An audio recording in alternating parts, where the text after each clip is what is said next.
Well, Well, so I'm not sure if everybody knows that's in on this call, but this is our regular book club. We meet every other month and we chat about the book. John, will you introduce yourself? You'll do it better than I will.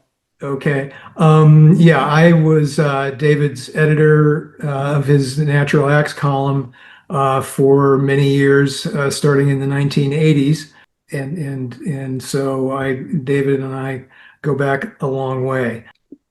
There you go. Well, welcome, And David. it's I'm Kathleen. I'm so Hi, happy Kathleen. Thank that you. Thank you for this hospitality, this honor. I appreciate it very much. And it's great to Yeah. see John there. Anyway, Um, it's great to be with you, all of you. yeah, Thank you yeah. for tuning in. What are we going to talk about, John? well, as I was telling the folks earlier, you and I go a long way back to Indeed. 1980, and when we went fishing together on the channels of the Madison River and Odell Spring Creek, and Jean Carroll was occupying her little writer's nook in the farmhouse across the way, and it was the start of start of a beautiful relationship on all fronts. And you started writing for us at Outside and did the Natural Acts column for many years, and you really put us on the map in a lot of ways, in a literary and scientific and intellectual way. And um, I know writers wanted to emulate you and write for the magazine. I think you and Tim, as I said earlier, really set the tone and the voice and the attitude for what the magazine was all about. And it was really a highlight of my professional life, and also for the magazine to have you there. You won the very prestigious National Magazine Award for Essays and Criticism in 1982. Kind of put us on the map at that point, and um, really, really, it was a great era for the magazine, and we were able to hand it off to Mark Bryant a few years later, and he took the magazine to even greater heights. But I remember one thing about your column that you said that it was 2,000 words long often, which was long in those days for a magazine column. But even so, you said um, writing it was like driving a Harley Davidson around the block. Just as soon as you get up a little speed, you have to make a hard right turn, and then Actually, I think I remember that, but I want to correct your memory a little bit. First, I want to say that Tim and I and Eugene like to think of those years as the golden age of Outside Magazine. oh well. And you and Mark were large portions of what made it golden. Um, I used to say to people that I had this column for Outside. It was a natural science column, and I could write about any damn thing I wanted as long as I mentioned an animal, a tree, or a scientist somewhere in the course of the column. And what I said about the motorcycle was not driving it around the block. My recollection is that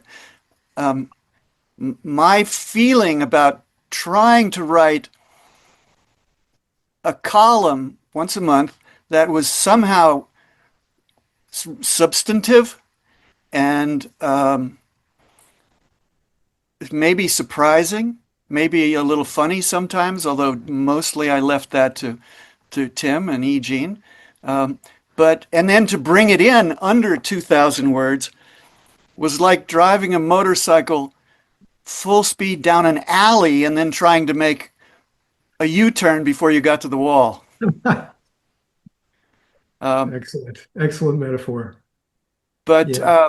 I was But I thinking, would, yeah, but I would say too that, you took that column to such heights, but then at some point, after you did several compilations of your pieces, you let loose on the throttle, and there came the Song of the Dodo at 700 pages, and just to see you air it out and let it breathe and take it down the straightaway was fantastic. And I have one other confession to make, which is and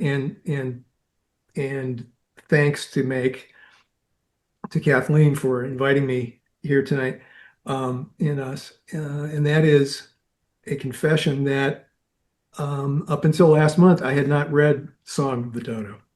Um, at the time it came out, I was starting another magazine, and I had two little daughters I get that. I underfoot, get that. Yeah. and I think I thought I'd read it, but obviously I had not. And and I have to say that reading the book has been the most stimulating, intellectual, and emotional experience of many years for me. So Thank thank you. you, Kathleen, and the book club for doing this and for bringing us back to this fantastic book, which I think is really a gift to humanity. So anybody who hasn't gotten through all the 700 pages yet, keep on going because it's a Oh, fantastic thank you, book. John. And I just want to do a shout out for Ben Goldfarb.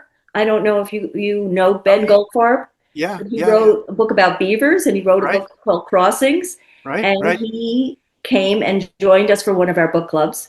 And he was wonderful and charming. And I asked him to name some favorite writers and some favorite books. And so he mentioned Song of the Dodo. And so that's how we ended up going down this route. Well, God bless Ben. He's a smart, fine young writer. Yeah. Um, and I think he may have even said something nice about Dodo in the Beaver book.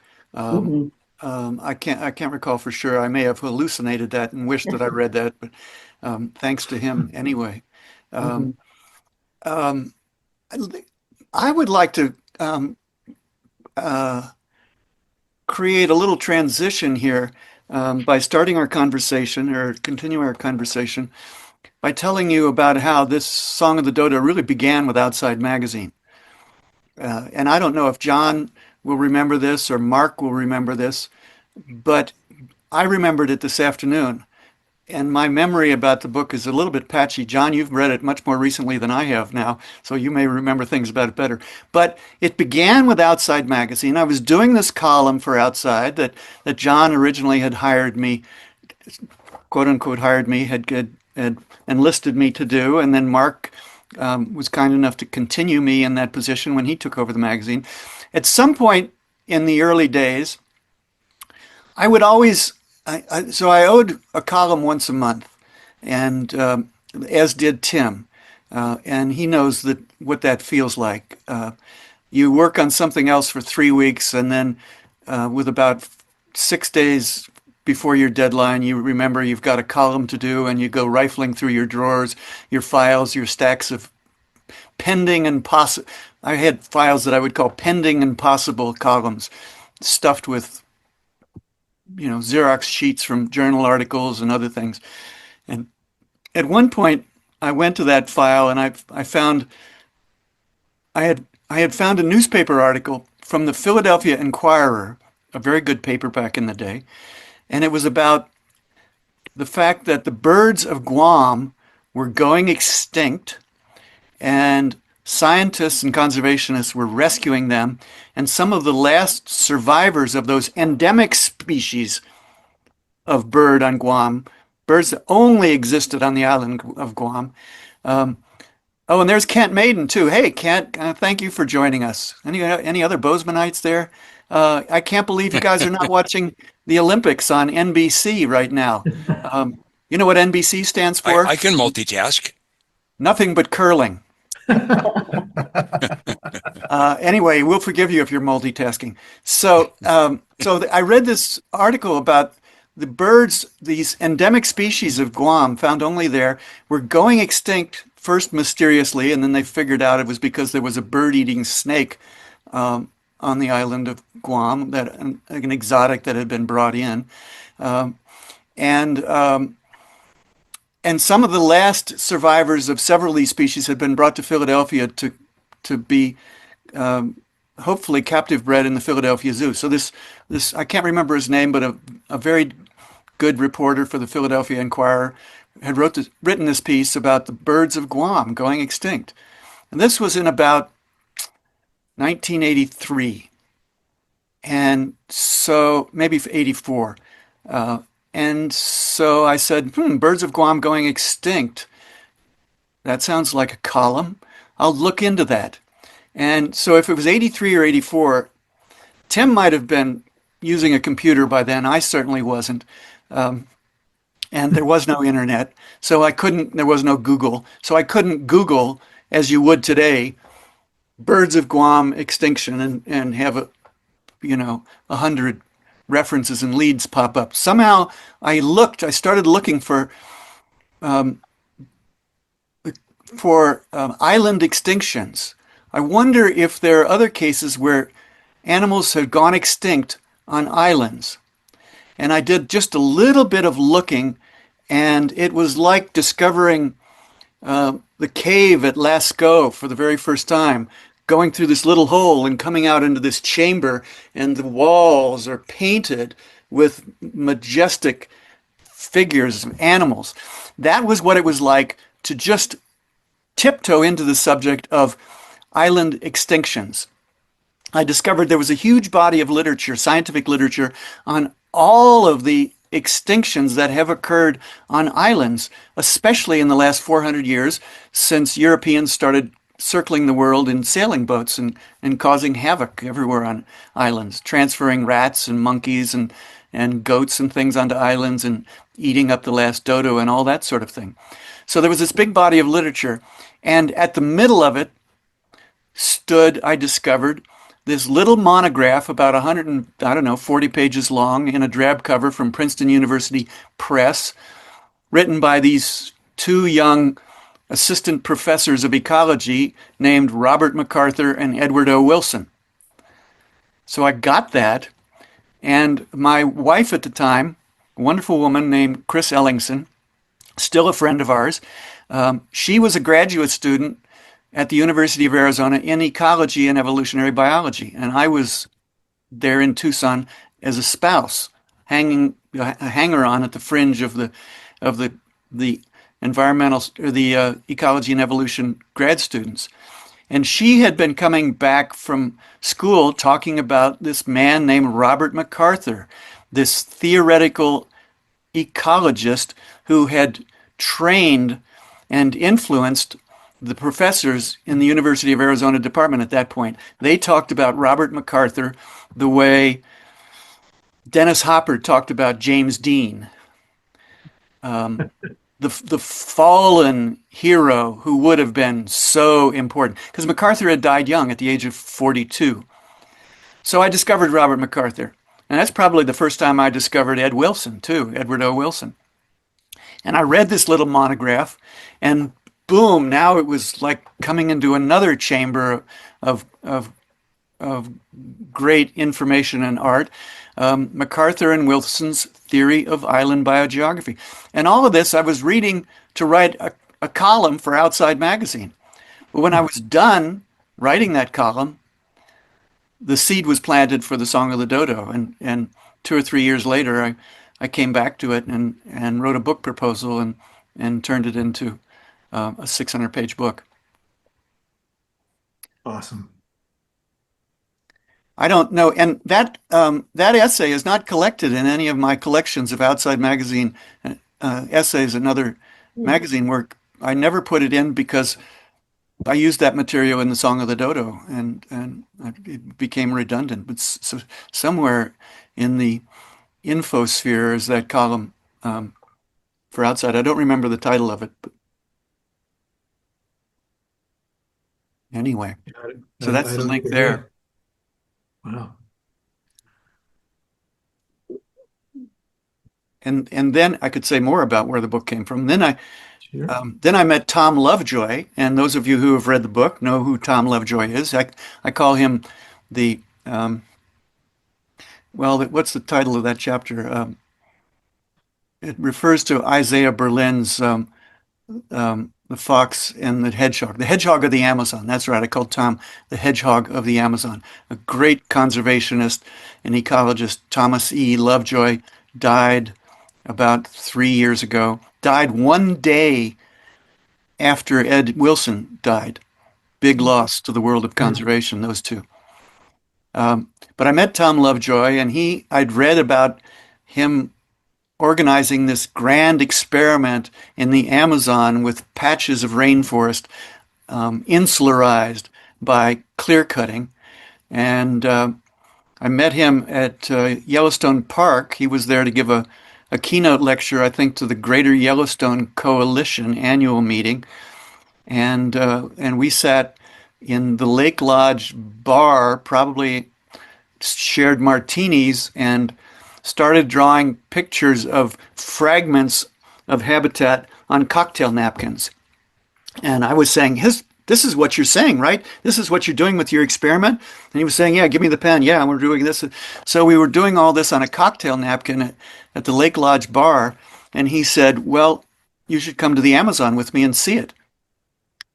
And I said, okay, I will. So I called Lewis Lapham and said, at Harper's Magazine, and said, Lewis, will you send me to the Amazon to write about islands and extinction? And God rest his soul, Lewis said, okay. And I went. Fantastic. And that article became sort of the pilot of on the basis of which I could write a book proposal and write a proposal to the Guggenheim Foundation. I got a Guggenheim grant for the first year of research and travel for the book, and then I had a book contract. Guggenheim at that point was, I think it was an annual grant from Guggenheim in '88 was the princely sum of 25 grand. Wow. And that got me to Madagascar Mm. for my first bit of research. Hey, Kwame, would it be out of line and to the bowing to the book club members here? Would it be out of line for you to read the last page and describing the death of the last dodo to us? Oh, thank you for asking about that, Gene. That's not the last page of the book. No, and not the last page, but Yeah. the page of, yes, that is so, you read it at the National Audubon's lunch, and I have never forgotten it. And I quote it in my books. Do you have 5 minutes that you can read that? I don't know. Do we, Sure. Kathleen? Yeah, I would love it. I was just about to Yeah. ask you to read something. So Okay. Yeah, the death, he Mhm. describes the last dodo, the last Um, dodo on Earth. What page is that on? Do we know? I only have it in Hold on. All right, I can find it. So the luncheon that Gene is referring to, New York Audubon was nice enough to give me an award in 2019, and the award ceremony was a luncheon at the Century Club. But so there we were at this luncheon. There was like 150 people. They were giving a Kesey award to a fellow, and then they were giving me an award for environmental writing. Yeah.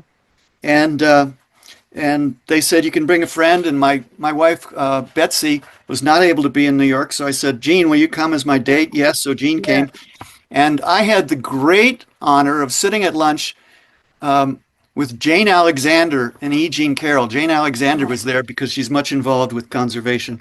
So, I mean, if you want to have a good lunch, sit down between E. Jean Carroll and Jane Alexander. Kwame, Okay. read this piece. All right, I got it. Okay, so the context of this, and those of you who've read the book, you've read this already, but it's like, I guess, a takeaway piece. I write about the extinction of the dodo, as you know, in the chapter Rarity Unto Death. There are fewer and fewer of these dodos. The Portuguese sailors have brought in monkeys and rats and mongooses and all of these horrible things, and the sailors have stopped on Mauritius, and they've eaten up a lot of the dodos. And I want to make the point in this section that when extinction happens, it doesn't necessarily happen for the same reason that the species has been driven to the brink of death. Once a species has been driven to the brink of extinction, then there are all sorts of accidental factors that come into play. Bad weather and disease and inbreeding, and maybe you've got 5 survivors, but they're all males, or one of them is a post-reproductive female. That was the point I wanted to make. So then I talk about, and I say that to be rare is to have a lower threshold of collective catastrophe. So then I'm going to read you 3 paragraphs, all right? This is where it picks up. Imagine, and there's a fellow named Iverson who was the last human to see a dodo alive on a little island offshore from Mauritius itself. And I mentioned him, I think. So the last 3 paragraphs. Imagine, for instance, that the last dodo didn't perish on Iverson's islet. Imagine a single survivor, a lonely fugitive, at large on mainland Mauritius at the end of the 17th century. Imagine this fugitive as a female. She would have been bulky and flightless and befuddled, but resourceful enough to have escaped and endured when the other birds didn't. Or else she was lucky. Maybe she had spent all her years in the bamboo mountains along the southeastern coast of Mauritius, where the various forms of human-brought menace were slow to penetrate. Or she might have lurked in a creek drainage of the Black River gorges. Time and trouble had finally caught up with her. Imagine that her last hatchling had been snarfed by a feral pig, that her last fertile egg had been eaten by a monkey, that her mate was dead, clubbed by a hungry Dutch sailor, and that she had no hope of finding another. During the past 6 years, longer than a bird could remember, she had not even set eyes on a member of her own species. Rhapis cuculatus, that's the species of dodo, Rhapis cuculatus had become rare unto death. But this one flesh and blood individual still lived. Imagine that she was 30 years old, or 35, an ancient age for most sorts of bird, but not impossible for a member of such a large-bodied species. She no longer ran, she waddled. Lately, she was going blind. Her digestive system was balky. In the dark of an early morning in 1667, say, during a rainstorm, she took cover beneath a cold stone ledge at the base of one of the Black River cliffs. She drew her head down against her body, fluffed her feathers for warmth, squinted in patient misery. She waited. She didn't know it, nor did anyone else, but she was the only dodo on Earth. When the storm passed, she never opened her eyes. This is extinction. Ah, That's it. Incredible. That's section 78 in the book. I can remember when I wrote that, Gene, I thought, okay, that was a good day of work today. boy. Oh, That'll stay in the book. Really, well, Quammen. David, this has been a fantastic introduction to the book and your process, and it covers so much. I'm wondering if we want to ask you questions about the book itself, or Yeah, I'd love to what's hear happened questions. in the years since. And there are just so many topics and themes and characters that populate this incredible book. Well, I'd love to hear if the folks of the Sawmill River Audubon Book Club have any questions that they'd like to have answered.